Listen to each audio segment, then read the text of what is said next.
মই মোৰ centre মোলান্দবী LP school মই পঞ্চমবাৰৰ কাৰণে মোৰ নিজে দিছোঁ আৰু সকলোকে মই অনুৰোধ কৰিছোঁ শান্তিপূৰ্ণভাৱে যি বিবেক ভোটটো দিয়াৰ কাৰণে মই অনুৰোধ কৰিছোঁ। কিমান আশাবাদী? এইটোতো 100%। মইতো কৈছোঁ নহয় 6 মাহৰ আগতে যি হৈ গ'ল, আজি মই নিজৰ ভোটটো দিব পাৰিলে বেলেগ কেণ্ডিডেটৰ নিজৰ ভোটটো আমাৰ তাত ৰঞ্জিত বসুমতাৰী কওক, কংগ্ৰেছৰ কওক, ভোটৱাৰ পাৰ্টীয়ে কওক, JSP কওক, ইহঁতে নিজৰ ভোটটোৱে দিব নোৱাৰে কাৰণ ইহঁতে বাহিৰৰ মানুহ।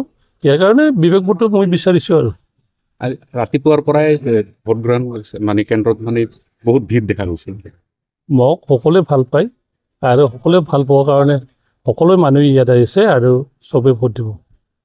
এইটো আপোনাৰ পঞ্চমবাৰৰ কাৰণে কিবা? পঞ্চমবাৰৰ কাৰণে, আৰু পঞ্চমবাৰৰ কাৰণে জিকাৰ কাৰণে মোৰ একো দিগদাৰ নাই। আৰু আজি তাৰিখত কি ক'ব যে চৰকাৰ এবাৰ BPF নিশ্চয় BPF আহিব, বেলেগো সন্দেহ কৰিব নালাগে কাৰণ যিবিলাক মানুহে BPFক ভাল পাই ভোট দিব আহিছে ইয়াত বিপুল ভোটত মানে BPF জিকি যাব আৰু বিভিন্ন সমষ্টিতো BPF জিকি যাব।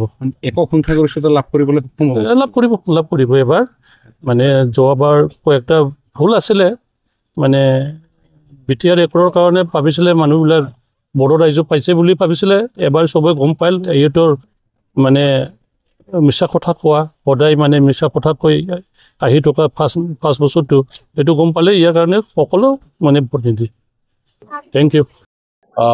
মোৰ যিটো ভোট, মই এই ভোটটো গৌৰাং হাইস্কুলত মই দিবলৈ আহিছোঁ। এইটো দেৱৰগাঁও সমষ্টি, মোৰ ঘৰটো দেৱৰগাঁও সমষ্টিত হয়। গতিকে দেৱৰগাঁও সমষ্টিৰ কাৰণে মই মোৰ সহধৰ্মিনীৰ লগত ইয়াত ভোটদান কৰিবলৈ আহিছোঁ।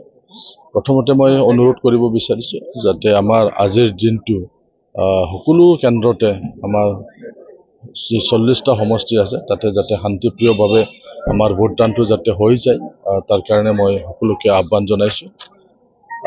বহুত দিনৰ পিছত আজি আমাৰ ভোটদান, কেইবাদিনো আমি প্ৰচাৰ কৰিলোঁ।